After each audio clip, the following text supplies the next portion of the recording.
Hey everybody, What's up? Matt and Mike. We're doing another Shooting the breeze. shooting the breeze. Is that what we're calling it now? I'm vetoing all decisions. It's shooting the breeze now.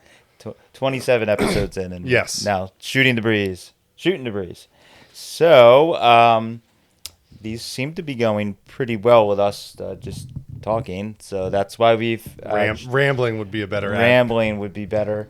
We've been trying to find topics that are, Interesting. I guess, we can all relate to as car people or collecting or whatever you want to call it. A lot of it, as we're trying to think of things that are good topics, it's just in our day-to-day life, and then we're like, suddenly it just comes to us. So that's where like the car guy math came from Yes. last time, because sometimes Kate and I argue about girl math and car guy math and how it all works. So that was a fun one. And now, just the other day, Kate was like selling something that she collects, extras of on some resale site, and she's like, "Wait, for car guy math, how would this work?" I'm like, "No, that's still not." She was Nope. still trying to do like I bought this item for this much and sold it. And I was like, "No, car guy math is real math. So you only have what you made more than you paid, Yes. not all of it." And she was ready to go buy something, and so it was funny. But so this time, I don't. So do we want to just talk about the topic, or do we want to do? Was there anything to cover ahead of time? No, we've been super busy with the new building. That's The mezzanine turned out to be quite an undertaking. Oh my God. It's a lot of work, a lot of welding. That video hasn't come out yet. It'll be out. This is coming out Sunday, maybe later this week. the new building has been the crazy Yeah. undertaking. It's going to be the time suck this summer. Yeah, I didn't like a lot of these projects, especially when it comes to that kind of stuff. I don't even think about like We'll how just hard- toss the mezzanine up. Yeah, we'll just quick put it up, no big deal. And then like we start measuring 16 on center for box tubing and all this stuff, because we're welding in the cross braces in between the rows, because we're basically using the pallet racking as a structure, and then we're building from there. And I'm sure we'll get the comments in the videos that come out, and maybe even here. So I'm gonna cut them off here. People will go, "Well, why didn't you just buy a mezzanine from like a factory?" Used ones are like $15,000, $20,000. All the stuff that we bought, I'm trying to think, with the uprights and the box tubing and the plywood, I think we're into it for well under $5,000. Yeah. So Car guy math, not involving our labor, yeah, just yeah, material, we're under $5,000. And the size of the mezzanine is 20 by 60, essentially. It's like a foot huge. under. It's huge. To yeah. find one of them pre-made already is like impossible. They're usually square. They're usually like 20 by 20. Yeah. And that's $15,000. We'd have to buy two of them. Yep. And that still doesn't give us any racking. It's just some columns with a deck. So then we still have to provide racking to put all of our parts on. And this is like the best solution. We get racking, and then we can now make a second floor out of it for more racking. Yeah. So we doing all of that. The pallet racking obviously went up really quickly, and then setting the cross braces in After we fixed my mistake of getting the wrong crossbars. Yeah, that's all right. The biggest problem was everyone else was everyone staying out of my father and my way as we're having heated arguments. I missed I probably missed the worst part of it. Oh my God. But it's Matt and his dad they work well together until someone has an idea that disagrees with the other person. It's getting started working. Yes. My father likes to talk through 1,000 scenarios for an hour. He likes to just talk through everything. Like before we do it, Yeah. he talks about it, and then it stems into an argument. And Yeah, and I'm very much a just do it, Yeah. we'll figure it out kind of thing. Like, yes, we need to talk through and figure out a plan, but my dad talks through all the scenarios, and then we just get in arguments, and my father is not as good. I've realized that as I get older, I'm much more like I can figure out why we're fighting now, Yeah. rather than the two of us just like arguing. So like after my dad spent a day of arguing, I'm like some of the stuff he's valid. So and then I realized like actually it's just you're not good at describing to me why you're trying to say the thing. He just goes whenever I go, that's "Why?" not going to work. Yeah, I go, well, I don't get why. No, that's not it. What I'm saying is, I'm like, I don't understand what you're saying. Like, if you describe it a little better, then I'd be like, oh yeah, that totally is a valid thing. So Yeah. so at one point our one friend Kevin stopped by, and I was dropping the F-bomb like just like crazy at my father, yelling at him. He and I were going back and forth. It's hot as shit. Yeah. There's like 5 people standing around watching the two of them argue. Everyone's getting paid to watch Matt fight with his dad, essentially. Great. Yeah. Car guy math, that was definitely losing money. Yes. But yeah, I was sweating my balls off at Glicks while those two are arguing. but that was the hardest part, was getting the cross bracing and getting everything going in the right direction. The second row this week of cross bracing Went much smoother. went very smooth. Not because my father wasn't here, but more because we already had a process down. My dad had some great ideas. He had cut, 2x4s that were the right length to put us at 16 on center. So every crossbar you just butt it up against on either side. You don't need to take a square and a tape measure. So that was stuff to him building, our barn when I was a kid and doing all kinds of stuff like when he was younger.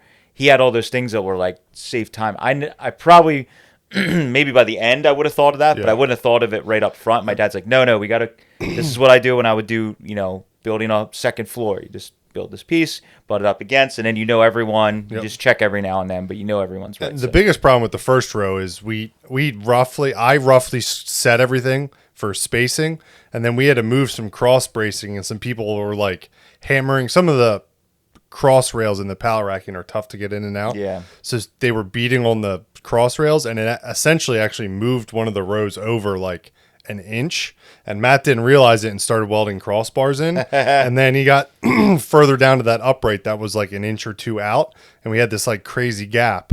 But now there's like 7 1/4-inch wall tubings welded in down through. You can't just fix it. Yeah. So we had to do some. That aisle has a little doo-wop in it, but you can't really tell. But it's like one of those things where the second row we accounted for all that, and it went way faster. Yeah, so that's what's been there's a learning curve when you're here. not a professional builder, you run into those things. Yeah, that's where not talking through stuff and me being like very like go, that's we run into those things. But it was that particular thing. Really, all we figured is going to happen is there's going to be some weird cuts of the plywood up top at one of the corners because it's not 100% square, but like structurally, it's all solid. sound. It's super solid. It's just that little piece. Good thing we're not doing it for somebody else. Yes. So, and then our buddy Dan, who helped me with the upstairs here with getting the red oak we use for the wood floor in here that I love. My buddy Dan is a very talented woodworker. Mora James Woodworking. If you need anything done, he did the cabinets in my kitchen this winter. A very old friend of mine, really good friend. Because he does custom woodworking, he has accounts with like He's got the hookups. every sawmill and lumber place in a 100-mile radius. So he called around and actually like found that with his account, it was like $8 or $10 a sheet cheaper for finished, like sanded finished cabinet grade birch 4x8 sheets, 3/4-inch plywood. And I was ready to go to Home Depot and just get pine sheathing at 3/4-inch, and it would have been fine. And then I just luckily thought to text him, and he started pricing it out, and he was like, "Oh, my cost delivered to me with tax and everything is like, I think it was like 52 versus 42. So actually, I think it was $10. Yeah, so we basically got an entire pallet, which is 50 sheets, sanded birch for the same price of exactly roughly what we calculated we needed from Home Depot of like unfinished 20 pine. extra sheets or something. Yeah, exactly. So the office that we're going to build, I'm going to have a very nice finished smooth birch floor. Maybe. Dan was already like, "Hey, I heard you got extra sheets. You want to sell them back to me? Because I use those all the time." So Dan's going to make us some cabinets. Yeah. But so that'll work out nice. The whole idea, again, I was leaning on Dan a little bit because he knows the different grades of plywood and wood. And he was like, the sheathing will work, but he's like, it tends to splinter over time and pieces will peel off. And he's like, if you're rolling pallet jacks and walking around and putting engines and whatever up there, he's like, over time, it's going to end up like delaminating almost or causing huge pieces to break off. So he's like, I can get, much better stuff. It's going to be a harder finish. It's going to be smoother. So that's what we're going to do. We talked about we were going to do 1/4-inch plate. Yeah, let's step back. How much? So we were going to do 1/4-inch plate. We figured out a 4x8 sheet's roughly 300 pounds. and we needed 35 sheets. So it was like 12,000 pounds of plate. Glicks, when you buy metal at Glicks, it's like 55 cents or 60 cents a pound. It was like $6,000 or $6,500 just to get the plate, and that's if they had 35 sheets of it. Yeah, so as soon as I saw that number, like we had been planning this from the beginning, like Quarter-inch plate. We're going to do it. Yeah, that's what we're going to do. It's going to be great. We're going to do, this box tubing and all this stuff. And then we were literally like at the point where like we got all the one row welded in. We're like, all right, we need to probably start. No, it was before that. I got a few tacked in, then we were getting ready the next day. Matt was going to tack the rest in. We started talking, and then I did a calculation on my phone. I was like, guys, it's going to be a lot of money. We never ran the numbers. Yeah, I had to run them twice to make sure I didn't mess up. There is a lot of times where we just like wing it. We think that sometimes we act like we're rich people, and we're just like, oh yeah, whatever, quarter-inch plate, whatever it takes, got to get it done. Like we're building some mansion or something fucking stupid, and it's like, and then Mike's like, hey, and mind you, I've been like every other day, it's like $2,000 here. 1,500 every time Matt hands me a card to go buy something, he's like, be mindful, we're spending a lot of money. So we quickly realized that was plus the quarter-inch plate was ridiculous overkill. And then talking through it with my father, who's done a lot of more like house building type stuff, and he's like, that quarter-inch plate's like ridiculous, like way overkill for what you want to do. Like, sure, if you're putting like a machine shop on the mezzanine. I was also planning that the way that we do things go awry, and then we end up using something for what we didn't intend it for. So we could put cars up there if we really wanted to at that point. Oh, you could do it now, I think, with the 3/4-inch plywood. Like, I wouldn't put 50 cars up there, but you could fit a couple. So we opted for the 3/4-inch thick plywood with the birch, which is considerably stronger than just like some pine. OSB or pine or whatever. So by doing that and doing 16 on center, the crossbars we put in are 1/4-inch wall, 2x2, 2x2 box tubing, which is crazy. We weren't originally going to do that, but that was the only amount of box tubing that Glicks had in that size. They had some rectangular. It was like 2x3, and then that was like 1/8-inch wall or less. But it was like rejects from a foundry, and there was like splits down the middle of it. Yeah, they're all bent and tweaked. The only downside to Glicks is what they have is what they have, and unfortunately what they had was quarter wall. And by the way, Glicks, for anybody that hasn't been following the channel, Mike's referencing Glicks. It's like a local surplus business that basically buys out. They go to these huge auctions at factories and foundries that close, and they buy in bulk, like weight, kind of like we do a little bit with car parts. They do it on another level, so they'll buy the entire factory. Yeah, they'll buy the whole factory and take it down, and if it's a machine shop and they had all kinds of material, and they basically organize it so you can walk in and shop the place. And since our channel has been going, we've been running into a lot of viewers that like we talk about it and they go find it. It's really cheap.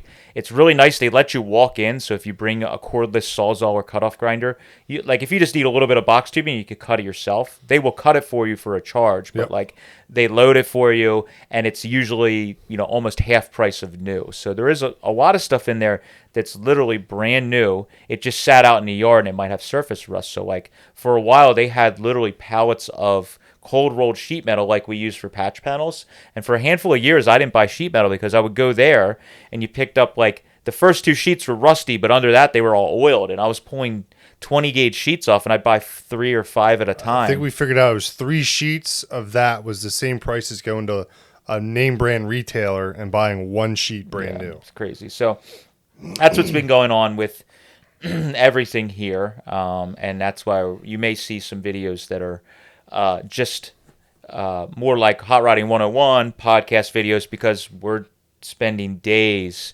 There's not a lot of car stuff getting done right now. Kind of a bummer for me, because I really like working and building the cars, and I'm not getting to do past like 2 weeks he hasn't done, and it's like the hottest time of the summer. Yesterday the humidity was like 99.1. It was so obnoxiously hot.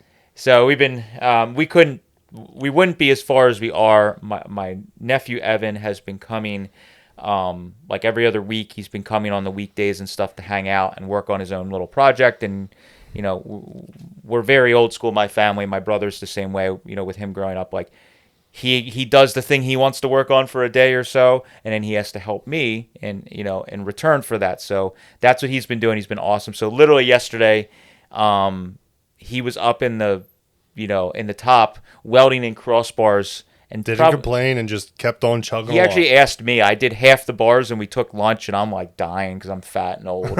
and he's like, we got back. He's like, you want me to weld? I'll weld. I'm like, I got a system down. He's like, no, I'll weld. No problem. He's just, boom. He's got the helmet on. He's up and he welded and Matt looked like a lost dog. He's like, I'm just standing here moving the welder. What do I do? It's really weird for me to not be the one that's just working. So worked out good. So we'll have some videos and we'll have a second floor soon and be able to kind of hopefully tomorrow.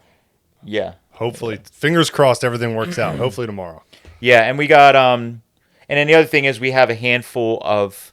I kind of have been not taking on a lot of buying trips. Yeah. Because of the cost of the building and everything. Same thing that kind of happened when we did the upstairs here. Where we kind of took a lull. Well, we actually bought all that West Virginia stuff right before the building went up, so we had a large surplus of things to sell. Yeah, so I've been kind of shying away from a lot of stuff, and I apologize to anybody that I haven't been real responsive with some of the leads we get, just strictly because of time and also money of trying to juggle everything. But I've been pushing a handful of them off, and fortunately and unfortunately, we're going to probably have 2, 3, 4, 6, 10. The past 2 weeks, we had like 3 or 4 roll in that are pretty decent. They're not huge, but they're definitely worth our time. So that's basically, and then I have the tough part is a lot of what we do. We have people that like maybe I bought stuff from 5 years ago, 10 years ago, whatever, and maybe I bought 2 or 3 things, and then we had one that rolled in. I bought like 1 or 2 things years ago from the guy, and he hit us up. He said, look, I want to just clear out the rest of my stuff. I sold a handful of things since you were there, but I want it all gone. And I want it gone, by the end of the summer or whatever. It's like, okay, well, I guess I'll take your whole truckload of 32 parts, but it's like, it hurts money-wise, just because of everything we're spending. And then, but that, it's a good deal. You just got to go grab it, and it is what it is. So not complaining, just Mike needs to sell more stuff so we can buy more. Yeah, it needs to sell more stuff so we can buy more stuff. But so we'll be having some pretty fun adventure videos. August, end of July, beginning of August, we have into September and October. We got 2, 3, 4 picks lined up right away. It's nonstop. Yeah. So. So today's topic, now that we've rambled about the going-ons, it was pretty short this time. It wasn't too bad. It was a lot better than last time. We were discussing like garage art or wall art or whatever. This idea came to me just from visiting like some friends' shops. One thing the way I enjoy this hobby in the cars is a lot of my enjoyment is getting in one of my cars and driving to a buddy's shop and just hanging at their shop and, just hanging out. So like this summer, I've been trying to do a bunch of that. So I go and visit different people's shops and hang out. And while you're there, it happens to me every time friends visit here, you're there and you go, whoa, where'd you get that? Oh, that's cool. What's the story with that? And like, I've started realizing everybody's shop, no matter, I don't care how serious you are, even if you're the person that has one car and that's it, your one done car. Usually there's knickknacks hanging on the wall that have meaning or a reason you hung or they them. tie into the car. There's a lot of guys that get obsessed, like the crazy mad scientist that had the 39. Yeah. He was obsessed with 39 specific stuff. Yep. So there was World's Fair plates from New York from 39. There was every 39 booklet that you could get from the dealership. So there's he didn't have the stuff like hanging. But I was using that as an example. Yeah. So guys will have a 40 and then their garage is just filled with like NOS 40 parts, stuff from the year 40 from Ford. Like you get the car and then you have to get all the accessory stuff that is 40 specific. Yeah, so I find that really interesting when I go to friends' shops or when we go on these adventures where we're digging for stuff. Like, a lot of these ones we're very fortunate to get into is like literally a lifetime collection. A lot of these guys, they were much like what's going on with my building. Like you start with an empty building when you're younger, a young man, and by the time you're 80, 90, whatever it is when you get out of this stuff, or you pass away, you got a lifetime of things hanging on the wall And and whatever. 7 more buildings. In 7 more buildings. So you're seeing that happen in real time here Yes. with what's going on here. So I thought that was interesting. So I thought we'd discuss that topic a little bit. I took some photos of just the upstairs and downstairs here just because I can chat about a few things that I have on my wall. Mike's got a handful of things laying around his place, and he's a good example. It's not that he has 17 cars and all this stuff, but he has a 2-car garage, but he still has odds and ends. Yeah. And I live vicariously through Matt. I don't need 17 cars. I can just come over here. yeah, it's kind of a nice thing. I wish I could do that. So so I think it seems like most people have a lot of stuff. It's usually more sentimental, Yeah. or stories about it. Now, there's always the guys or gals that are like the sign collectors. That's become such a thing now that like advertising and sign collecting has become its own Collecting. subgenre, Yeah. sub collecting of which I think kind of started out with old car people, and advertising kind of spawned from that, because like really the advertising stuff was, I think it was because you had a guy or gal that was in the old cars, and they just, way back when this stuff wasn't expensive, they were just picking up old signs because they thought it looked neat, and you put it on the wall. Or I don't know how many times you've heard, oh, that sign, I used to work at that gas station when I was a kid. Yep. In 1957, and then they changed owners in 64. The Phillips sign downstairs. Yeah. Oh, yeah, that's right. That Yeah. came from Seattle. Seattle. The guy worked at the gas station. They changed it from. It might actually change brands totally. Yeah, and he got the Phillips, and it was somewhere. We were in Seattle, but I think it was in Northern California. Oh, that's right. And then he brought it back to Seattle. Yes, but he worked there when he was a kid for a short time, a summer or two, and then like much later on, the gas station changed brands or changed owners, and he just went, basically for free or cheap. It was laying around out back. This is during the time when advertising wasn't a big thing. Well, actually, back then, majority of brands would actually take their signs back. So, when you change signs, you had to give them the old porcelain sign, and they did whatever with it. But I mean, the stuff was laying around. Oh, definitely. Yeah, so like that was an instance where it was laying around. So when we found that sign, that one, and that's why all the stuff I have, to me, 99.9% of it is stuff that we found. So I know the story, and it's more fun. So like that one, we were digging in this storage garages right next to the Seattle airport, and we were in there looking for parts, and then we look up, and there's like just the edge of the sign or part of the signs, and I was like, holy crap. And I'm like, no way is he going to sell that, whatever. And he was mentioning how they haven't really been in this building for years. His dad and him used to just use this for overflow. And then I asked him, like, would you sell? And he's like, yeah, no problem. Whatever. It was fine. And then he was saying how he found it. And it's like, it's kind of surprised. But to him, it was just like, he was just younger, and he was like, I just thought it was neat. And when we used to use this building more, it was hanging there, and that was it. And we got it. So like that was a cool one. But I think that's how a lot of these advertising and signs, the ones that are hanging on guys' walls for many years, most of it's that. I went to the scrapyard, it was laying there. It was, whatever the story is how a lot of it. But then the subculture of collecting signs, now there's guys which is super cool. It's very impressive. But you're getting the crazy collectors that are literally putting up a pole barn. Just filling it. Just hanging signs. It's just like row after row after row of signs overhead.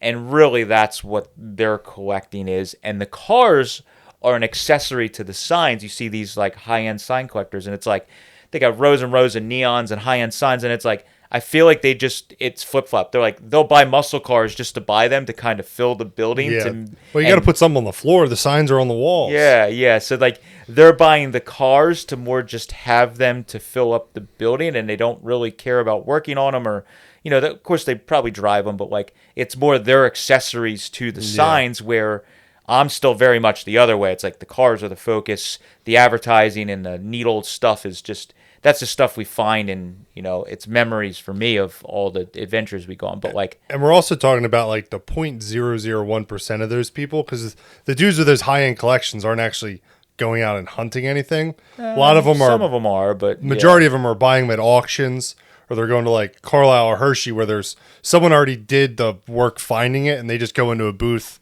That would be perfect in my collection, and they're buying it. I can, and I think, I mean, I can respect that, and even I'm getting to that point where there's unobtainable things or things that are very rare. Once you start collecting and getting better and better and better, you get to a point where like it's very unlikely you're going to find that item, and I'm okay with paying. Like if it's there's a few things on my list of parts or advertising or whatever it is. If I found said item, I would be fine with paying retail for it because I want it. I haven't found another one. It's unlikely I'm going to find another one. So, like, I think I could respect that. Like, when you get to that level, those guys are like, well, I've always wanted that rare version of, Pegasus. There's an opening in my ceiling that I haven't filled specifically for that. So, I think there's, that the advertising and wall decor has everyone's garages, I feel like, has stepped up over the years because there's more repros now. So if you want to just have cool stuff on your walls, you can buy a cheap golf or whatever sign and for a very fractional cost of the real thing. If you're careful. Some people are buying real golf signs or thinking they're buying real golf signs for big money for the repro. Yeah, that's a whole separate discussion we could talk about, is the fake, the people faking out.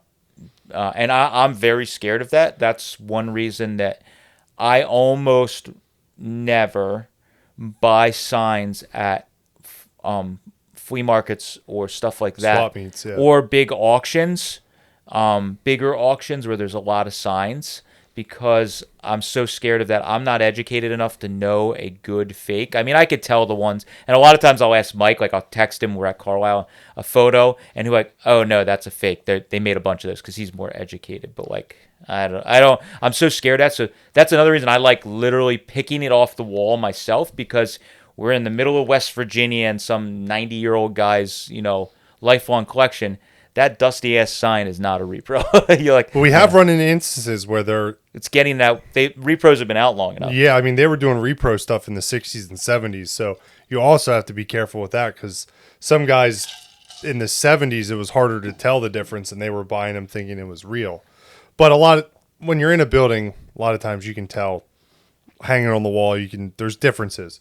We've gotten better at spotting it, but yeah, that's a good point. The repros have been out long enough, and if it sits on the right shop wall and gets dusty enough. I mean, that 46, where we bought that 46 body, there a bunch of those signs, there was a bunch of real ones. Yep. There was also a bunch of repros mixed in, too. But that building, we're throwing red flags because it was very much like a sign collector's garage, where it was just like the signs were lined up. It wasn't just like a couple signs and then there was grills, and it was like it was like a sign collector's wall. And you could tell that wasn't done. I don't think those signs were put up 70 years ago, 50 years ago. Maybe he collected them over the years, but I think that guy got into signs once they started getting popular, and that's where some of that he was just filling his walls up, and he didn't really care. So, but yeah, and there's nothing wrong with reproduction signs. It's totally cool. It's a very cost-effective way to get into having, if you want to buy a 6-foot sign for your wall, buy a reproduction for like a couple $100 and you're set. And only only us losers that know the difference. I'm not even that. I mean, I'm nerdy about it, but well, I should say not us. The snobby sign people will care. Yes, it's impressive regardless of. Yeah, it still looks cool. It's the same discussion as a Brookville body versus a real 32. Like, they're both cool. They both go down the road. Who cares in the end of the day? There's 0.1% of people that really give a shit that will judge you for it. Everyone else just is like, oh, look, that's a cool 32. Yeah, so I think however you decide to do that. But, whatever makes you happy. So for 99% of the world, buying a repro sign and hanging it on the wall, it still looks cool. And it outfits your garage. So I don't see a problem with it. But it's getting a little scary now that repros have been out long enough, and it's much like and they're getting better too, which is the bad part. Yeah, the repro people they know how to use the internet. They read the Facebook groups where people are telling you how to tell their fakes, and they're like, oh, all right, well, we'll change these. You just told us the 3 things to change to make our fakes better. So Yeah, so that's why like when we're at flea markets, if I see some really rare sign and the guy's got a bunch of questionable signs and the prices are almost too good to be true, like they won't be like insanely cheap, but they'll be like 60% of retail and they're still sitting there. It's like there's probably a reason that sign's still sitting there on the third day of the flea market, because if it was real, the high end resellers would have already snagged it. Yes. You know. Also, you're a scumbag if you're selling signs that you know that are reproduction and you don't put reproduction on them.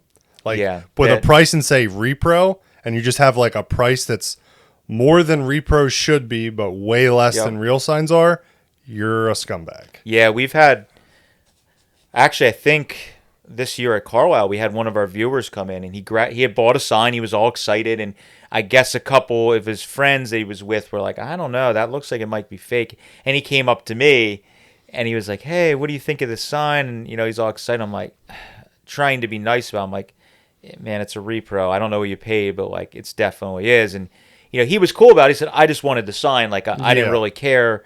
I don't know. I don't need to know what they went for. Like he was still happy, but like his buddies were, I guess, busting his balls or questioning it. And like that's like a tough. I think that's really poor. I don't know. That's a bad karma thing. If you're knowingly selling repros to people and not disclosing it. Yeah, that's especially when you're marking them up. I think if it's just somewhere you got it off, you're cleaning out Dad's garage, you got off the wall and you threw it on the ground, and it is what it is. But like when there's groups of guys that are sign resellers and just they have real signs mixed in too. Yes. That's the really hard part. Yep. There's a bunch of flea or swap meets that are just advertising based. Yeah. There's one in Tennessee, I believe. They actually make you have to mark your signs with like a green sticker or something if they're reproduction. And if you're caught with one that isn't marked, you're banned from selling there ever. Wow. So like there's people that are making steps to solve the issue, but you get to these big like Carlisle and Hershey, there's no way they could possibly police it. It's 10,000 vendors. How are you going to check everyone's stuff? It's just that's just a karma thing. If you should not be doing that, and that's where there's a handful of people doing that. But I think that the most special stuff as far as wall decor goes, and garage art for lack of a better term, I think is like the weird one-off stuff. Like signs are neat. They made almost every sign that's out there. They made multiples, obviously, so they're not. I like the stuff that's like kind of one-off. Like a lot of my really neat stuff is really kind of one-off stuff. Like I like that. Even just sitting in office, I'm looking around. Like we talked about that 46.8 car we bought at the estate. The guy had all these signs hanging on the wall. We were digging in the attic of the garage. Yep. And I found this hand-painted early parking in the rear sign that's, like somebody hand-painted it on an old piece of tin. He paid $15 for it at Carlisle or Hershey probably a million years ago. That is an old piece of tin because it's actually like, it's got a little bevel here, but the rest of it isn't like that. Yeah, so I just like that's hand painted. It's worn. You could tell it was sitting somewhere wet for a while, that it was getting damp without its like. But that one's just super cool because that's the only one. That's it. That sign. Now there's other signs that say parking or whatever, but like that one is the only one With a hand. With a hand. It's super cool, and the hand looks like it's ripped off or has flames on it. I don't know what it is, but so that's cool. I have. Like one of my favorite one-off pieces is next to that is when Winfield and I, like when I was at Eastwood, there was a period of time where I was able to just spend a bunch of time with Gene, and I happened to be wearing a Gene shirt, which is really odd. And I was traveling around with him a little bit. I was going to a bunch of big shows, and he was doing chop classes, and I was able to go with him, and we hosted a bunch at Eastwood, and we got to hang out here in my area a bunch when he did some classes and stuff. And one time we went to Friendly's or something, and anybody that's hung out with Gene knows that one of his things he does when you go to like a family restaurant or a diner or whatever, he usually asks for pencils or crayons or something, and he gets a placemat and he draws. So that one he drew on like a Friendly's placemat for me. With the crayons that he found laying around, and he didn't have all the right colors, but he did a recreation of like his first hot rod, which is, is pretty well known car. There's a lot of old photos of him, with that T. Is it that's the one he raced at the Dry Lakes, correct? I think he drag raced it around. He had it at that was his first, I think, nice car. Oh, so he had it at that was shows. his show car. He had it at shows and stuff. I think it's from in the 40s or whatever. Well, he dated at 47. So, but that's super cool to me. It's a one-off piece. Gene signed everything there is to sign. You have a ton of stuff he's randomly signed. Gene loves signing stuff. So I have stuff that he would sign anything and just hand it to him. I didn't even ask for that, but that's cool. I love it. But anybody that's been, he's nicest guy, very approachable. So he signs all kinds of stuff. But that for me, super cool because we were just hanging out eating dinner. And he drew it, telling the story about his Roadster as he's, with the crayons drawing it. And to me, that's really cool. A super rare $50,000 sign doesn't mean anything compared to something like that. So that's really cool. I mean, that's the stuff that, when I go in guys' garages, that's the stuff that's really neat. You're like, what's that? What weird tool hanging along? Oh, well, my dad worked on the railroad.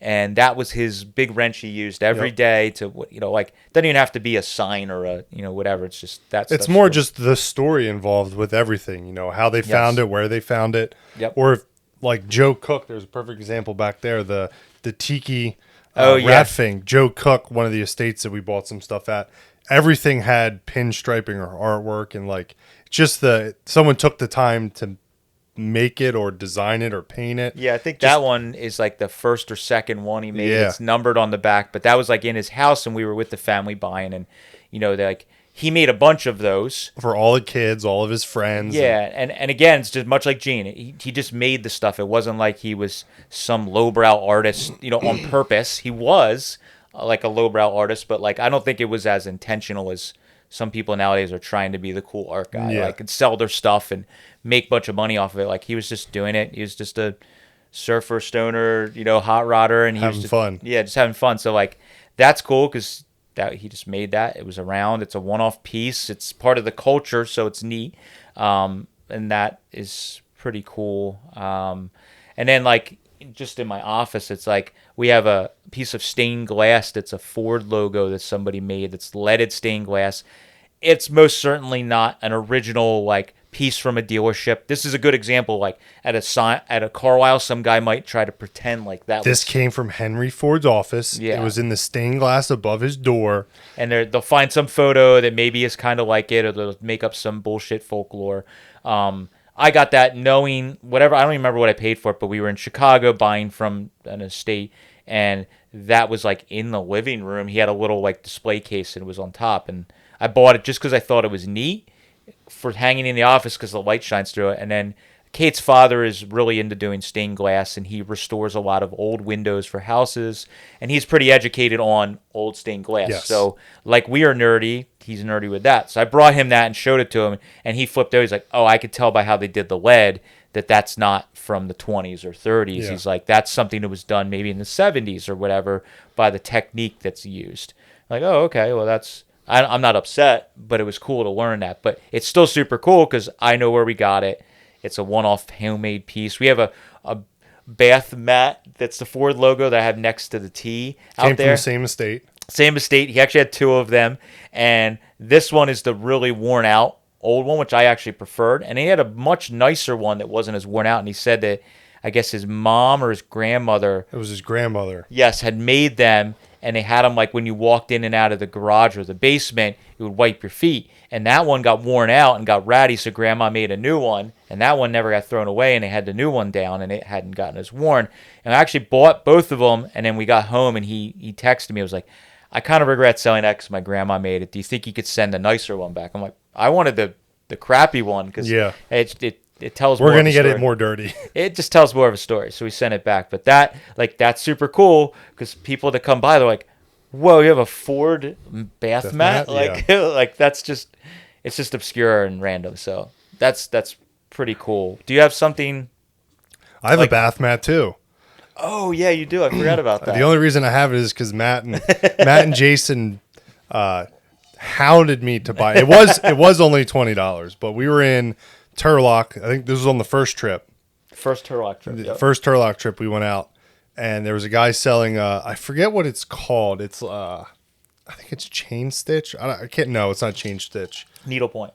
No, it's not No, needlepoint. It's like a Hook and loop. What the hell's the thing? I think it's hook and loop. I'll put it Buy here. the kit and yes. you can, yeah. So it's like it's got it's not really a bath mat. It's meant to hang on the wall, but it's got like a plastic thing on the back, and it was for teaching people how to knit. You know, back in the day, someone did an entire Hams logo with the Hams bear.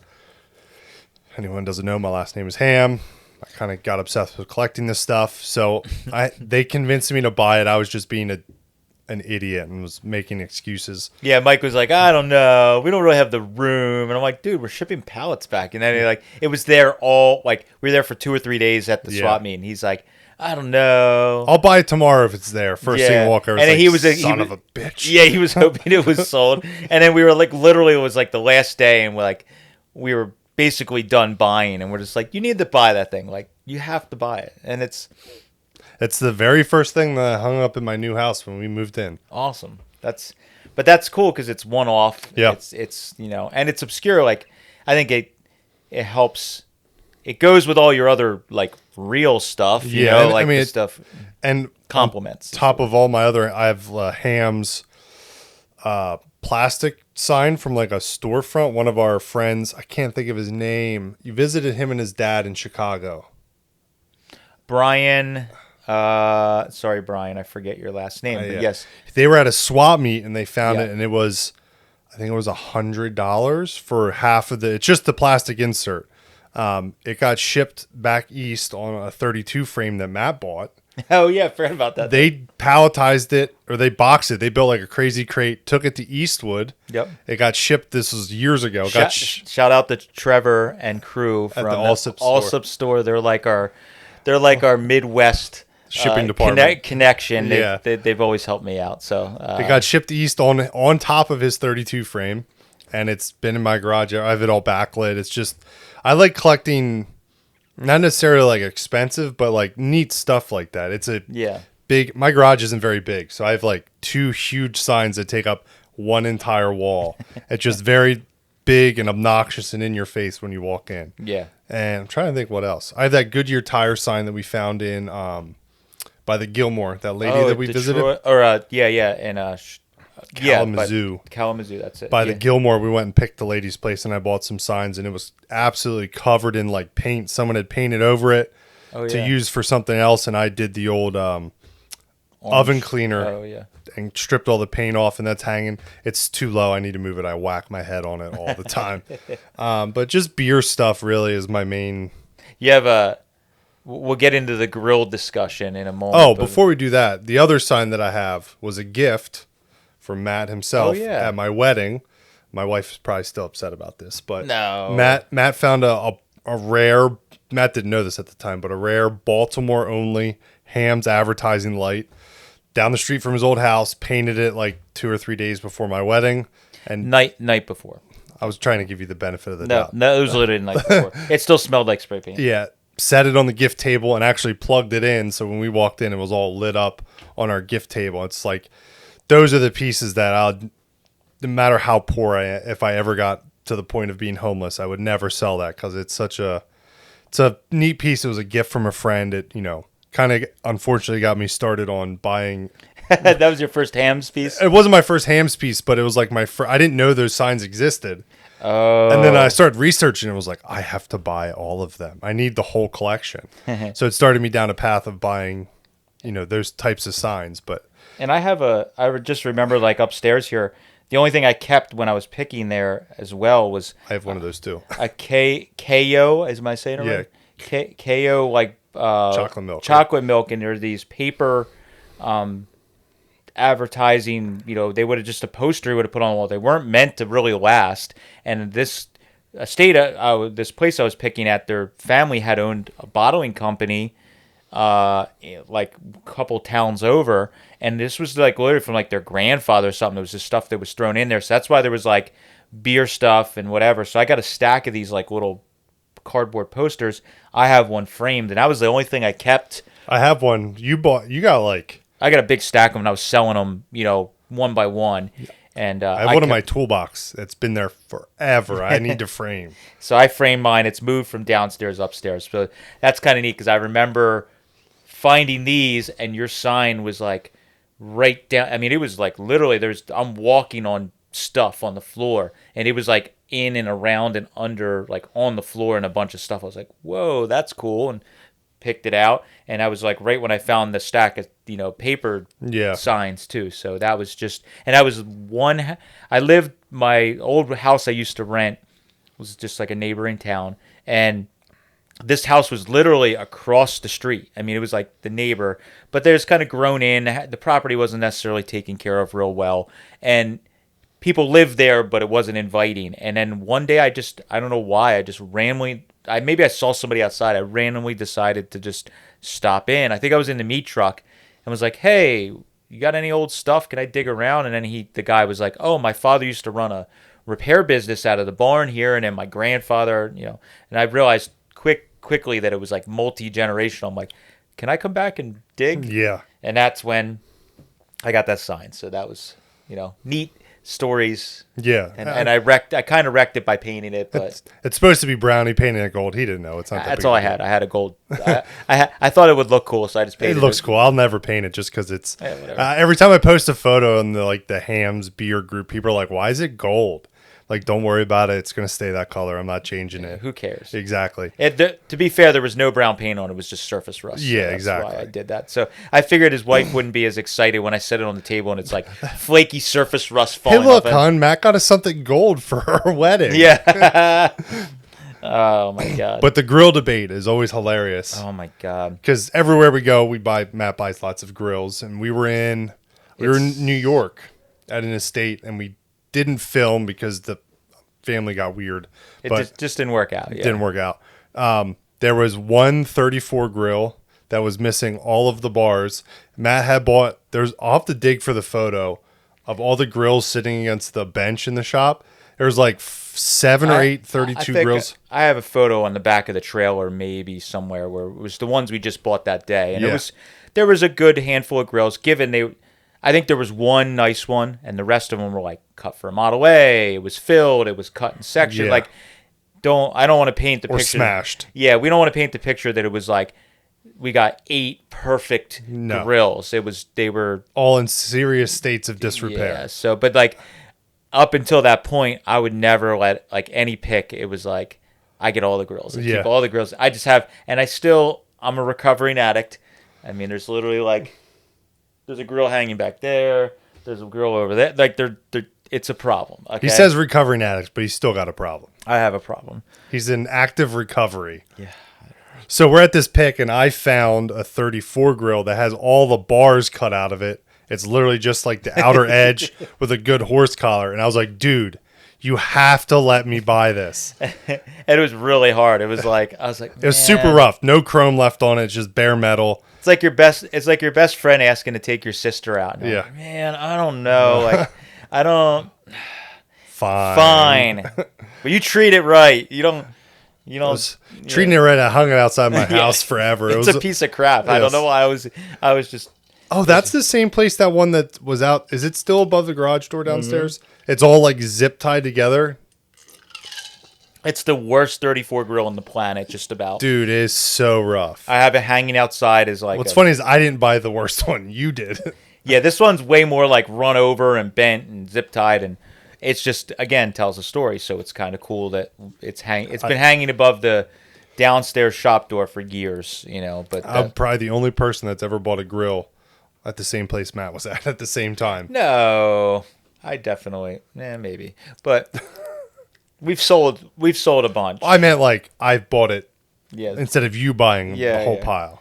So, but the grill thing is like people always ask, and it's a negative thing towards us sometimes. Well, on anybody that collects a bunch of good stuff. So on like especially on the Facebook groups are the worst. It's just a bunch of people that like to complain. There's good people on there, but a lot of the groups there's guys that just like. They don't even own a 32. Or they just like to bitch about other people. Or they have a Brookville 32 and they complain because they want a real grill on their Brookville car. And we're hoarding all the grills, and this is why grills are expensive. But like There's tons of. I mean, there's And so Matt's also not the worst. There's no, other guys that are way worse. 100 Way. times worse. There's guys that are way worse than me. I'm just put my stuff a little more on display. But like I always tell people it's much like a hunter putting up their antlers Yes. on the wall, and you're gonna put your you're gonna put your best ones up on the wall, or you're gonna put them up there, and like that's what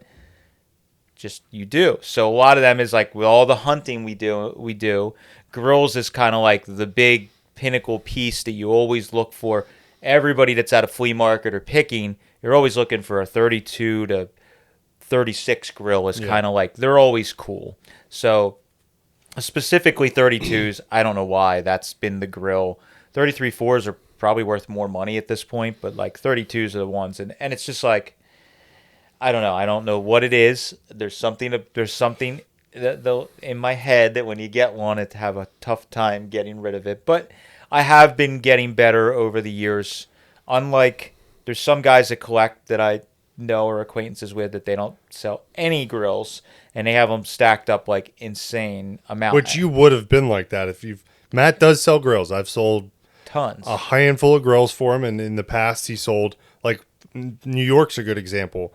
When you got back with those, you sold off. I just swapped. Yeah, I took like we had like a grill that was like cut up at the bottom or filled poorly, but had a perfect insert. So I pulled the insert out, put in one of my grills, put an insert that maybe matched the quality of that grill, and then sold it. So it's if the undertones of what are all of this collecting we talk about is you're always trying to upgrade. I mean, that's what all this stuff is. So that's what we've been doing. That's what I do. And now I'm at the point where like when we get grills, if we get one that's like way nicer than any one other ones I have, I'll take one off the wall, we'll sell it, and then I put like I have a lot of grills, but I'm not trying to keep every one. Yeah. I am excessive. Well, the other thing is we're also putting cars together. So like at the warehouse, there's a full set of 34 fenders. Like if we find a body, we have all the fenders, running board, deck lid, hood. There's grills on the wall. Same with the 32 grill. He's got extra hoods. There's fenders up above us. You find a body. I got a 3-window body in pieces over there, and I've been starting to gather parts for a 32 Roadster body. Just in our travels, I get a piece here, a piece there. So you decide you want to put a car together. You just walk over to the wall. It's same with intakes. We don't have to hunt for it. We have it. It's on the shelf. You decide you want to put an insanely nice 32 grill. Just walk over to the wall and take one off. Instead of, to find a 32 grill, a really nice one to buy is actually kind of difficult. Yeah. Because most people don't sell them because they're very hard to find nice. Yep. And I get that a lot where guys will hit me up trying to buy some of that kind of stuff. They want the perfect, I had that recently with 34 grill. I have one or two that are like perfect or originals that were re-chromed. I think the one I have here, I got in trade. I sold the red 34, and the gentleman that was buying red 34 didn't have the money to buy it outright. So we did a trade of a chopped 5-window. And the only really reason I did the whole deal is it had a perfect re-chromed 34 grill, restored original grill. And I kept that. We put a worse one on the car when we sold the rolling project. And that's kind of why I did the deal. And I've had guys that hit me up and they're like, oh, I saw in that one video you have like a perfect, I need that for my car. I'm like, yeah, but if I ever put a car together and I want to do a nice car, I need it's harder to find the grill than it is the Beautiful is a good example. Yeah. Say we got Beautiful, the grill was smashed and we didn't know it, or it got smashed in transport. Instead of having to pay to get it fixed right away, you could just take it off, put a nice one on, and it's like glass on a car. Yeah. You take that crappy grill off and put a nice chrome one on, that the car jumps 5 levels instantly, and all you did was switch the grill around. Whereas the amount of cars that we put together in a year, I mean, at this point we're doing 2 or 3 a year almost. Yeah, whether they're put them on the road or we put cars together to jumpstart them to sell them to someone, for a project. But yeah, we get. Imagine if we'd have to hunt all these parts down and it wouldn't be feasible. Yeah, that's the secret of our business for us is, we have the stuff on the shelf. We can put together these, we can turn a pile of parts into a car quickly. Yeah. Yes, and sell it. So that's why the grill debate has been a big thing. I see it on the groups all the time. I really don't even post my grill, like people will talk about it in the groups on Facebook, and guys will flex post in their photo of wall of grill. I try not to do that stuff. Unfortunately, with us being in the limelight, I have to be a little more subdued with showing, because anything you do is showing off. Like, You're also more subdued. How do you have them hung? Because they're more spread out. There's some dudes that have like just all grills. it's like intakes or heads, but it's just grills, and it's like 3 or 4 in a row, and there's 15 rows. It's like, well, of course everyone's gonna be pissed off. You're displaying them intentionally like that. Yeah, I put them as little Easter eggs around the exactly. the property. But so they're good to have. I've sold them. I've been upgrading. I mean, I've one of my buddies, a couple years ago, he was building a car, and he's like, dude, I really need a filled whatever shell. I don't remember what it was.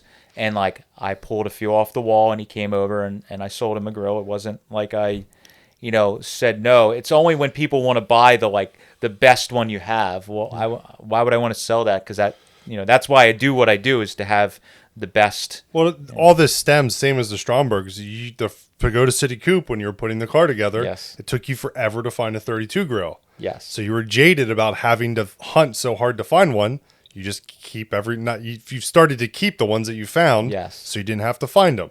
Yep. Same with Strombergs. Putting the Pagoda City Coupe together, you had a hell of a time finding 5 good Strombergs to make 2 good ones. Yeah. So now you have 300. What's the count? Like 300? It's probably 400 now. Yeah, exactly. There's a lot of strong. We're not going to talk about that because there's good thing we're like an hour into the episode, and there's less people listening to get mad. Yeah, but some of that stuff's just for fun. I Yeah. mean, that the collecting the Strombergs has just gotten to be. I don't really pay a lot for any of them. No. Like, they're all like, one here, we're at an estate, and we find 2 here, or I buy an intake, and you take the 2 carbs off it, and Or we buy the contents of an estate, and Matt just skims all the Strombergs because, like I said, the amount of cars we're putting together, I mean, 90% of them there's something on them that's junk. yeah, that's Very rarely do you open one up and there's nothing that needs to be fixed. It's like perfect. Yeah, Yeah. so we're almost always moving and cutting. Steve is our Stromberg. He's Stromberg Steve, of course. Yeah. So Steve quite often goes up here and grabs like an armful of them, takes them downstairs, takes 10 of them apart, and he takes the top from this one and the bottom from that one, and this one that looked good, somebody stripped out Or even the ones that are on the car, say rejets it, and some just from use. I mean, they're aluminum bodies, so shit strips out super easy if you're not careful. Yeah. Even if you are careful, it's aluminum; it'll strip out. These carbs have lived so many lives that they're creeping up on 100 years old. Yeah. So, what are some of your just upstairs? Let's upstairs. stick upstairs here. What would be besides the office? Because we talked about the office a bunch. Yeah, I took photos to remind myself. So, the probably I want to say number 1, but probably one of the best favorite things I have is I don't collect gas pumps. That's like I've or air pumps. I've stayed away from those items as far as the gas and oil and collecting. I think they're actually worse for reproduction than signs. Oh, for sure. Like globes and that kind of stuff is insane. So I don't really buy those. I mean, I've had them over the years, and I just sell them instantly because I don't really have any interest. They're big, they're heavy. It's just not worth it. So my good friend Pete is like my second father. Pete actually might even be showing up today at some point. Pete shows up quite often. He's like my second father. Love the guy to death. So he's at the end of his collecting, and he's not really buying a lot more stuff. And he has, like a lot of the guys in his situation, he has a building just packed to the gills with stuff that all have stories. So when I first met Pete years ago, I asked about one of his gas pumps he had sitting right next to his blasting cabinet. And I guess when he retired, that was like his first retirement project, and he blasted it. He cleaned it all up. He got in a primer. He did a little bit of skim coat of filler. He bought all the reproduction parts, and then he kind of stalled on it. Fast forward, I don't know how many years, 15 years, maybe 20. He retired pretty early, so 25 years probably. Yeah, it's been a while. It's been sitting there. And I asked him once or twice, and he, when I first kind of got to know Pete, and he said, nah, I'm going to, whatever. And no big deal. And then one day, it was actually after we helped swap the engine in his convertible. It was like a week or two later, he just showed up with it on his tailgate. He had his son loaded up, and he said, brought it over, and he goes, here. He's like, I remember you asked about it. My only rule is I want to see this thing restored before I die. And I was like, okay. And the nice thing was he did all the hard work. He blasted it, sanded it, he skim coat the filler. He Yep. just didn't sand the filler. So I went over with a DA and cleaned it, and I went and got paint. I had to order a few parts, reproduction, and that's a good example. The Globe's reproduction, all the stuff he bought at Carlisle 20 years ago, or Hershey. But I put it together. It's restored. It's painted. It's the polygas. I painted it the green scheme that I thought from photos online. And then I had an air pump that I had found somewhere else that never restored. And we restored that, painted the same color. But that gas pump is special to me because it came from a friend. He found it. I know his story, and now the folklore can be told many times over, and it's lit up and it's in the space. I don't want more gas pumps. Like, Please do not bring them. yeah, don't try and sell me gas pumps. I'm not saying that we might not get another one someday and put it outside or something stupid, but like, I'm not trying to have a line of gas pumps. Don't. And I have a bunch of stuff from Pete too, because Pete worked at a brewery. Oh yeah. So he has like a bunch of beer stuff that he got because he worked at the brewery. And every time I see him, he gives me stuff. And it's like those things, the beer that they made, I don't really collect for, but I hang on to all of it because it came from Pete. I know he worked at the brewery. They were giving it for some special thing that happened. It's just all sentimental. You know where it came from. You know the story behind it. It's not really part of my collection, but I'll always hang on to it. Yep. Give it to my kids because Nate knows Pete well. Always asks about him. So when I get old, I'll give it to him. And like, remember Big Pete from when you were a little kid? This came from him. And it's going to you now. Yeah, so that's one of my favorite things about the hobby. As far as people say, we're all caretakers of this stuff. We're just caretaking. We're keeping this stuff until we're too old or we pass away. It gets put to the next generation. I feel like this stuff should hopefully last forever, and keep, unless the Terminators come and the Earth ends and robots don't care about hot rods. I just instantly turned to like a silver dude, like. So that is why that's why it's my favorite thing, because stuff gets passed down. I've even found myself doing the same, that I'm giving stuff to guys starting out, even though I haven't been in it for a real long time. The person that you give the item to means more to them than it does you. Like Pete, he has so much stuff. The things that he gives to us, he kind of forgot he had them. He knows that you would appreciate it more, or I would appreciate it more, and that's why he's always giving gifts of items away to people. And sometimes when he brings stuff over, I go, I don't know if I'm like, Pete, I don't know if I'm ever going to use this or need it. And almost always it's like a year later, I'm like, damn it. He goes to me, remember all that dumb shit Pete brought over that I was like, I don't need this? Yeah. I used some of it. Yeah, I totally used that piece and machined it, and now it's a motor mount. Yeah. It's a motor mount rubber and a whatever. So, but otherwise upstairs, I have one thing I have hanging on my office here. It's a copy of the original.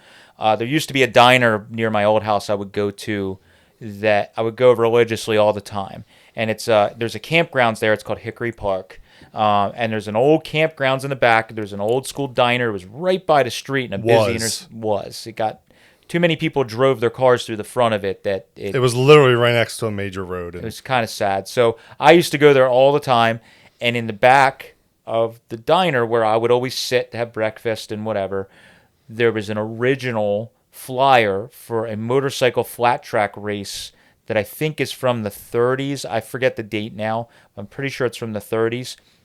And they had the original paper flyer in a frame. I researched it. It was only like 3 years or something. They had a board track, actually. I don't think it wasn't a flat track. It was a literal. So it was probably the 20s then. 20s. It was a literal board track where they made the wood track and they were racing motorcycles. So the poster. So anyways, I would try every time I would come in there, I would try and buy it from the owner. Every time. Always polite, but every time like, hey, you ready to get rid of that thing? Never would. I'm sure other guys were going and doing the same thing because it was an old diner that's been around forever. And then finally one day I came in and he goes, here, stop bothering me about the damn poster. And he didn't say damn, but about the poster. And he gave me a copy. He said, we made a copy for the Boyertown Museum, which is the local antique car museum, Boyertown Museum of Historic Vehicles that I'm involved with. They gave them a copy to put on display in there because the museum is about transportation history in Pennsylvania. So I have that hanging up. It's a reproduction. I'd love to find an original Probably not going to happen because it's so rare. But to even have a reproduction, it's really cool because it's got two bikes racing. It says motorcycle races, Hickory Park, and it says like the junction of 663 and 73. Like it's like no address, just Yeah. right here at this intersection. We got a track, come race, and it's really cool. So that's a good example of a repro.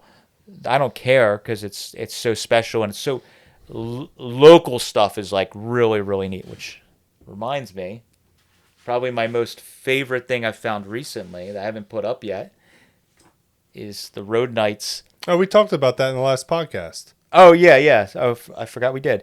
Yeah, so I just got this. If you missed the last podcast, apparently I did talk about it. I forgot, but I got a show flyer from the a car show that was held in my little hometown by a hot rod club that was only around for a handful of years in the 50s. And I found an original show program from it. And it's just super cool. Like when I bought this, the guy that I bought it from, I know, but he was like probably surprised how excited I was about it. And I'm still super excited. So like no one else, you would care as much as I do because it's my little hometown hot rodding history. So that's like the layers of collecting. It's like you get into the Ham's beer because of your name. I am really into the local, within a 20 or 50-mile radius of here, anything that's local hot rodding or racing history is really fun to collect and hunt down. So that was a good example of that. Otherwise, I mean, upstairs. The only thing I really like is that Kelly Tires banner. Oh yeah. The only reason I like it is because Matt almost did not end up with that because I missed it in a bottom of a box of books the Auburn estate, where that like body shop where the roof was falling in, or they were tearing the roof off the building as we were digging in the attic. That was folded up in the bottom of a box of like shop manuals. Yes. And I like dug through and was like, and kept moving. And like 5 minutes later, Matt came behind me and looked through that box and he's like, yo, dude, look what you missed. And he's holding it up and I'm like, I am such an idiot. It's like it's an NOS. I mean, it's never been hung. The colors still has creases in it. It's been on the wall for like 2 years. It's an amazing colors. I think it's probably 20s or 30s. It's late 20s because it has 19s on it. Yeah, judging by the sizes, we kind of guessed it. It's late 20s, early 30s. Canvas banner, amazing colors. It's never been hung. It's been folded up like that forever. And like, it's not a porcelain sign. It's just neat. But again, the layers of the story is what makes me want to keep it because... And it survived in like a building that the roof was leaking all these years. It's amazing. There's no stains on it. It's crazy. It's perfect. So I hung that up, and that's a really cool one. And that has it's my little reminder to not miss... to look at everything. Yeah, we always do that. I always come at picks, come behind Mike to double check because different set of eyes. I mean, I bust your balls, but it happens to all of us where you're looking and you miss stuff. But upstairs, that's probably the majority of it. I have some stuff like I have a gas tank side that Ron Covell, when I was with Eastwood, we were doing. We had this idea at SEMA. We were like the first ones to do metal shaping demos at SEMA. So I don't know if it was my idea, but it was definitely, I was involved in the ideas with that, and I was very involved in the process. But we had Ron Covell come in the early days, and he did a couple demos for a few years at the Eastwood booth, and he hand hammered out a gas tank side for a motorcycle, like a chopper gas tank side, and then I'm going to forget his name, but another gentleman came and did from Canada. I'm going to forget his name. He pinstriped it for a pinstriping demo, and then that was like our demonstrations at SEMA that year. Well, at the end, you have this beautiful piece of one-off art. Ron Covell shaped it, and then it's pinstriped with the eyeball and all this stuff, and it's just like amazing. And I, grabbed it and put it on the wall, and it's just, an amazing piece. So there's some stuff like that I have from my Eastwood days that are really neat. I have some pieces floating around the shop downstairs that like I made in live demos. I think I made a little motorcycle fender from aluminum that's kicking around the garage. Just not that it's special. I have a track nose. I made the front portion of a track nose. For a while I was going to hang out.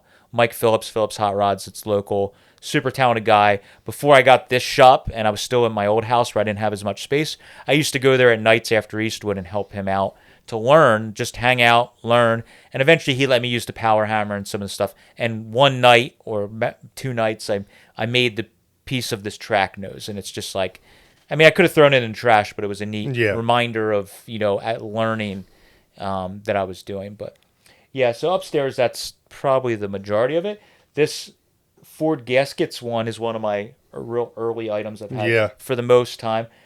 When Kate and I first started dating, her father, who's into old stuff, he's always been old stuff, he was fascinated by me doing the picking thing. This is way before the channel, all that stuff. I was working at Eastwood, and I was just going to auctions and picking. I got a lead at a local place, private pick.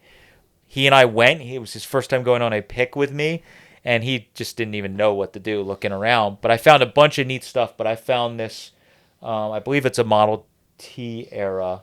No, that's a flathead oil pan there.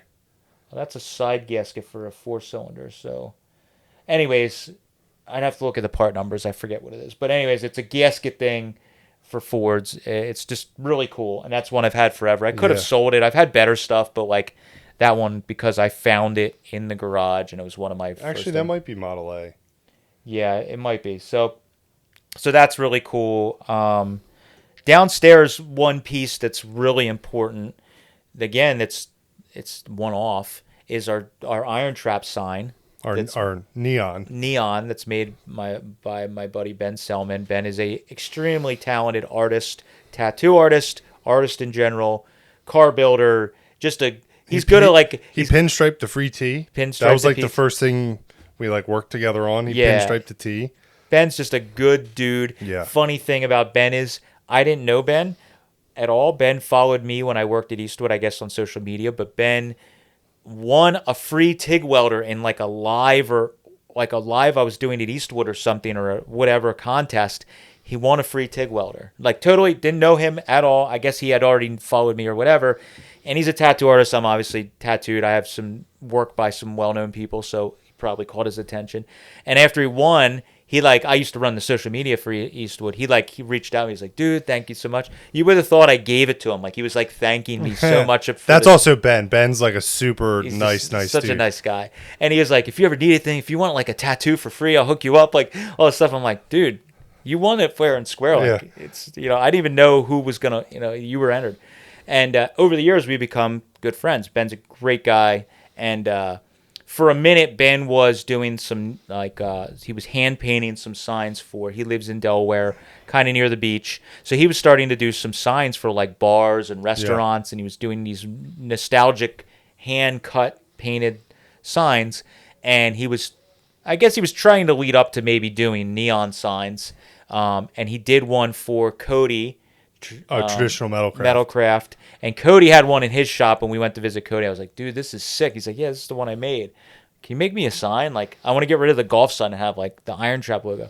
So he spent like a year making a sign, hand built every little piece of the sign, painted it, wired it. It's massive. He also did the design too. Yeah, he did everything from start to finish. I just said I want a 50s kind of like diner drive-in kind of very 50s type design. So he even has the Pagoda City Coupe as the silhouette of a car. I actually have that shirt on today. Yeah, it's just super cool. So Ben took him like a year in between his normal life and everything else, and he got it done. He brought it over. It's got LED neons. He even thought ahead and was like, well, for lasting in the shop and being cheap to repair, he did that. It looks great. It's so high up and far away. Most people don't even notice that it's LED neon. I don't really care, but it's amazing.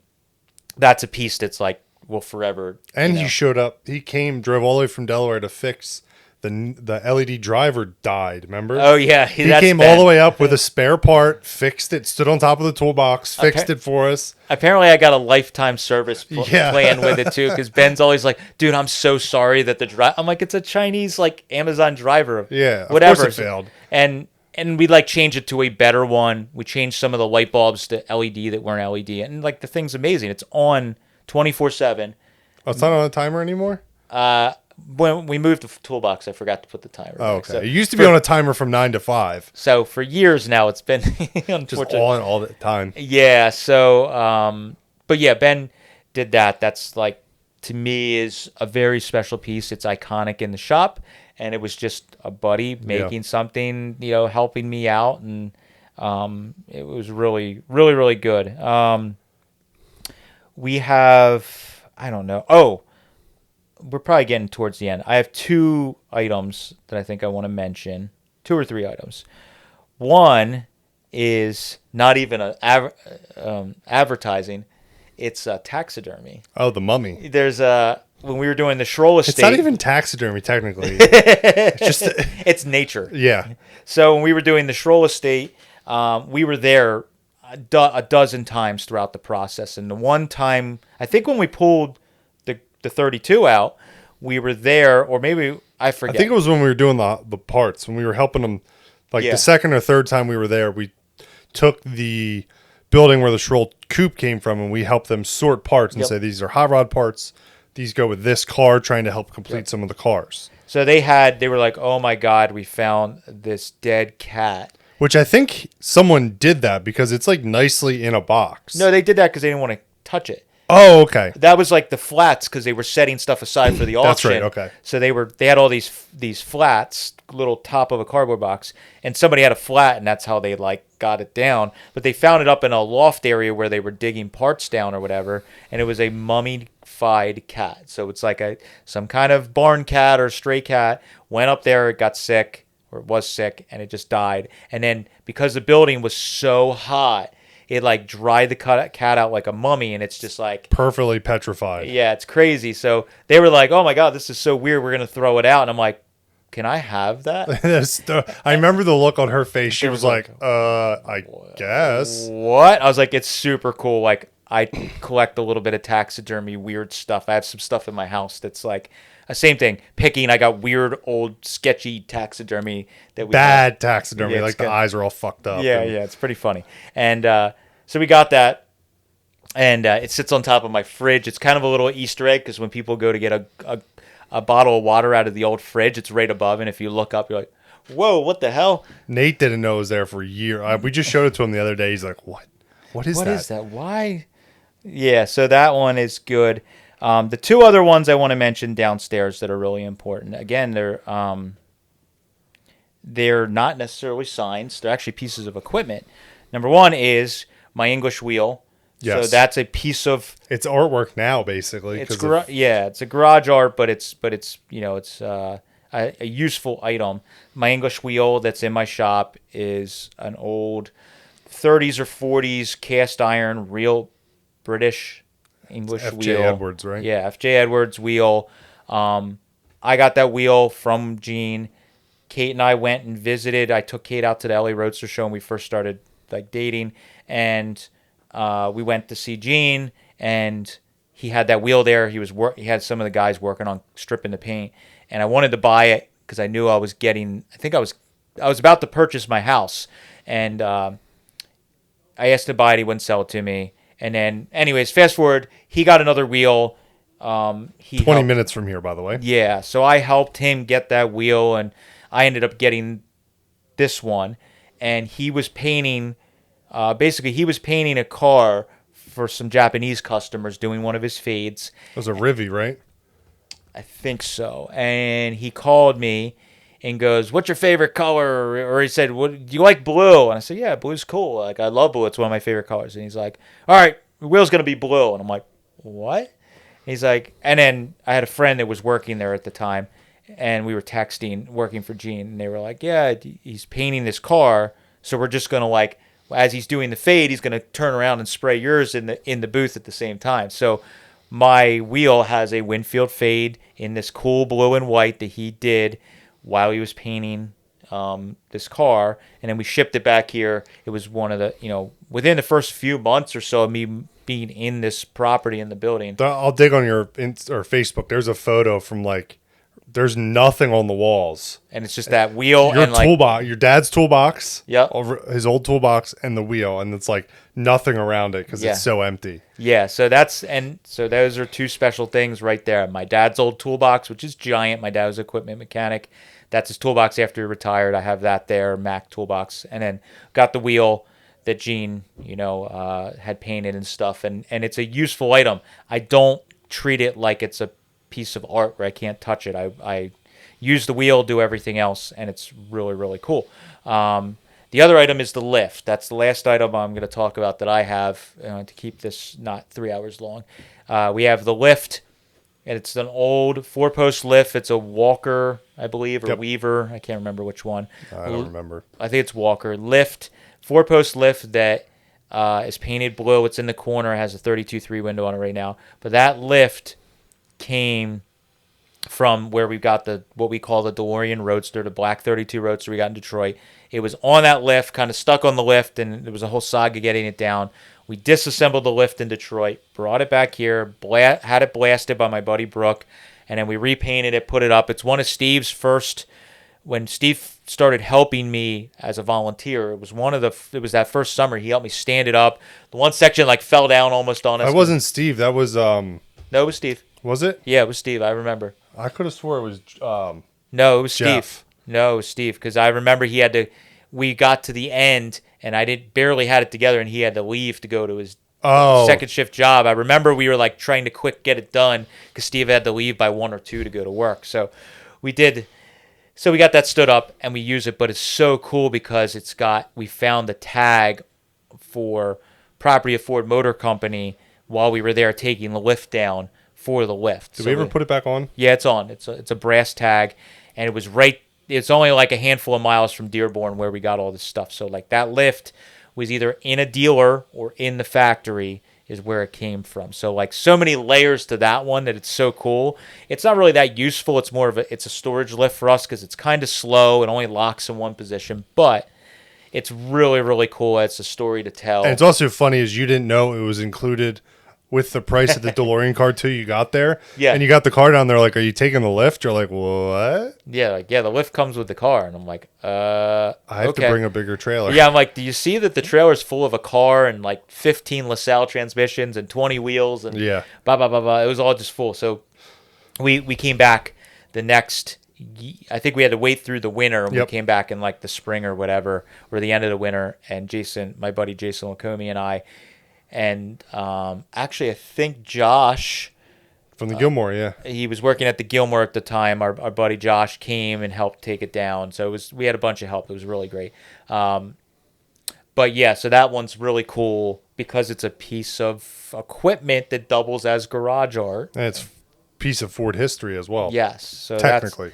So that stuff's really special. That's, again, another example of one-off, really neat stuff. I have an old engine hoist outside that we got this past year, this spring or whatever, that we dug out of the ground, and it's an old cast iron engine hoist from like the teens or 20s, super rough, but I'm determined to try and restore it at some point to make it functional. So that's like I could see myself with the car stuff as we do a lot of cars, and I have all the cars I want to own, of maybe having like like functional items like that are kind of neat to restore an old item. Yeah. And you have a story of finding it, and then now we're using it. So to have that chain, that engine hoist or whatever you want to call it, to have that rolling around the shop and pulling an engine or loading an engine in a pickup bed, it's just really cool. So that's another one that's on the deck. list. That's on my second retirement project list. So we'll see when I get it done. But that's just a little sneak peek. It's their discussion about the garage art. I think that's something in the comments for anybody that's, whether you're watching on YouTube or you're listening in the podcast. If you're on YouTube, there's always a great discussion with our viewers of different things. So if you guys have some sort of neat piece that's garage art or hanging around your shop, I'd love to hear in the comments. It'd be neat to hear what other people have or why you have it. Or the cool story behind it. Yeah. It's always great. We don't reply to every comment, but we do read every comment. It's just a lot to reply to all of them. Yeah, but it's really neat, and I enjoy that our viewers are now having conversations amongst themselves within there. But it's always really when cool. they stay civil. Yeah, that's the stuff that we do monitor. If somebody gets crazy, we do delete comments. But in this situation, I don't think we'll have Yeah, too much of hopefully. that. But yeah, if you're discussing stuff that you have or a neat story or something you have about something that's hanging on your wall Yeah. or garage art in your shop, we'd love to hear about it and maybe a short, sweet story in the comments. So that's all we have for this one. For the podcast video version, again, you can watch the YouTube video if you're listening, because Mike drops a lot of great visuals. So all those items that I'm discussing that are hanging around the shop here, Mike will be dropping them in the edit, and you can watch it. You can listen, and you can also watch it. So thank you guys for listening. If you have a good topic for a future discussion, you can also drop us a comment or send us an email, and we'll do our best to cover it. So Yes, sir. thank you guys for following along. Catch you later.